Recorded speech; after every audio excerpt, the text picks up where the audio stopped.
Where your treasure is, there will your heart be also. God has given us unlimited treasures in His Word. Every time we open it, we can discover a new treasure or admire an old one.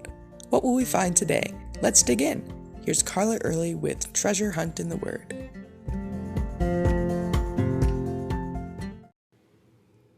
Soldiers go through lots of training before going to battle. They have to get their bodies in shape physically to be ready for any eventuality.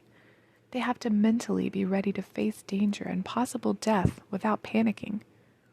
But what do they do at the last minute, right before battle, right before they go out on an op? Do they pray? Do they joke around to try to keep calm? Do they call home to hear their loved ones' voices again? In Deuteronomy 20, verses 1 through 4, the Lord tells the Israelites what they ought to do before battle. When you go out to battle against your enemies and see horses and chariots and people more numerous than you, do not be afraid of them, for the Lord your God is with you, who brought you up from the land of Egypt.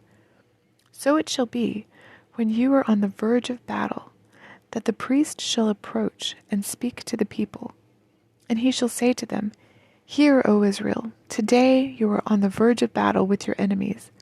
Do not let your heart faint, do not be afraid, and do not tremble or be terrified because of them. For the Lord your God is He who goes with you to fight for you against your enemies and save you. These before-battle tips can apply to other areas of life too. After all, our battles aren't usually physical. They're mental and spiritual too. As Paul said in Ephesians 6:12, For we do not wrestle against flesh and blood, but against principalities, against powers, against the rulers of the darkness of this age, against spiritual hosts of wickedness in the heavenly places.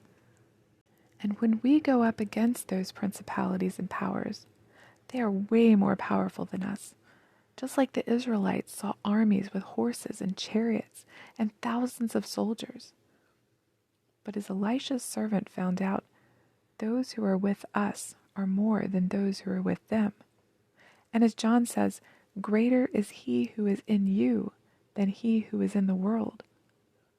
So when we look at upcoming battles and impossible odds, we can use these verses too.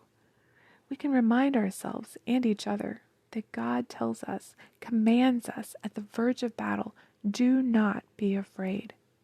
There's no need to be afraid because the Lord your God is with you. He's right beside you. He will fight for you and with you. He will give you strength and everything you need. He has a history of winning battles, you know. He's done it before and he will do it again. But it's up to us to keep free from fear. As the priest would say to the soldiers, do not let your heart faint. Do not be afraid. Do not tremble or be terrified because of them.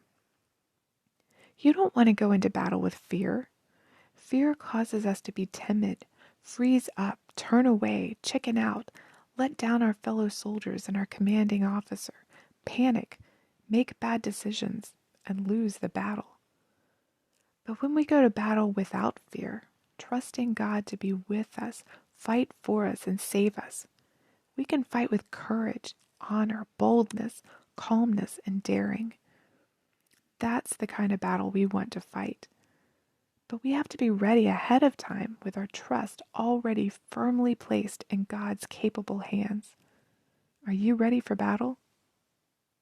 You can contact us at treasurehuntintheword@gmail.com. We'd love to hear the treasures God has given you through His Word. You can listen to other episodes at our website, which you can find in the description below. Thanks for listening, and remember, where your treasure is, there will your heart be also.